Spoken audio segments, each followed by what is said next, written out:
planned-out attack. And yet they tried to make this look like maybe it was somebody who was really unstable, or it was just somebody who just flipped their wig. No, it wasn't. And it was evil. Do you know that these parents, this husband and wife, they dropped their child off for babysitting and said, we'll be back, we're just going to go to the dentist. Who does this? Who does this? I'll tell you who. People who are in league with darkness. And nobody wants to hear this, but I'm sorry, somebody has to say it. I don't necessarily believe that Muslims believe this, but Islamists do. And there is a huge difference between the two. And I believe the Islamist army of ISIS is the army of Armageddon. They declare it themselves. I don't know if this is the end times and this is the final battle that we're approaching, or if Jesus is coming back. People have been saying that for thousands of years. But I do know this. They believe it. And this is going to be what it looks like. And if you aren't willing to say that, if you're not willing to say evil and speak it by your name, you can ban all the guns in your world. You know what their favorite thing to do is? Not to shoot you in the head, to remove your head with a machete. You're going to ban all the knives too? And by the way, that's what they're doing now in England. They're trying to ban all, I'm not kidding you, ban all pointy and sharp knives. All pointy and sharp knives. They've already taken them out of the stores. You can't go into a store where you see a butcher block and some knives sitting there on display. You can't do it because, well, that's too dangerous. Why?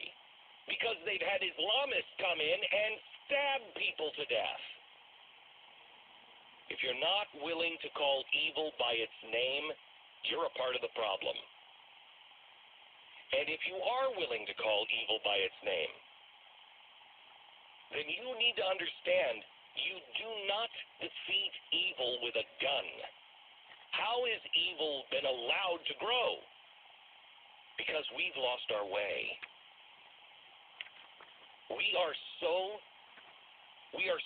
easily duped by political correctness and those people who will give us something.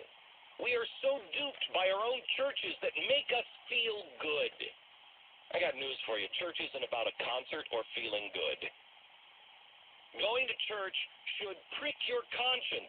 Going to church should make you go, geez, you know what? I really did screw up this week. I want to be better next week. You shouldn't go there to feel good.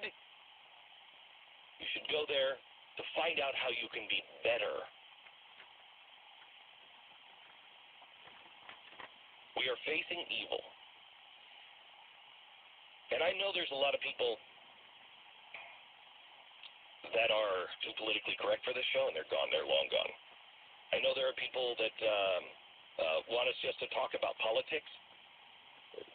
I got news for you. We're going to talk about politics.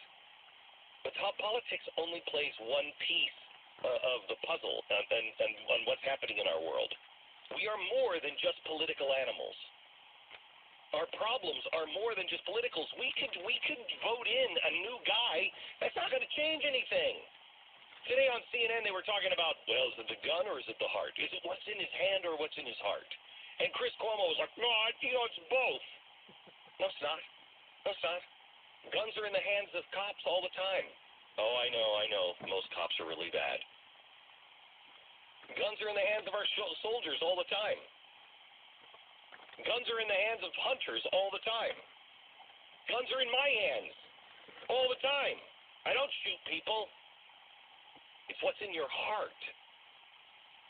There's no legislation. There is no magic pill that we can take. I know, as a society that likes to over-medicate, there is no magic pill that we can take. There is no one that we can elect that will solve our problems. Because the problems with our spending of $18 trillion more than we have, it's not a Washington problem. How much debt do you have?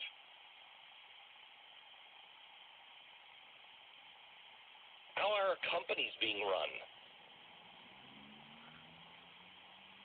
What are we teaching our children? You want to be a part of the answer. You want to be part of action. if you want to move. Join us, will you? Go to glennbeck.com/action and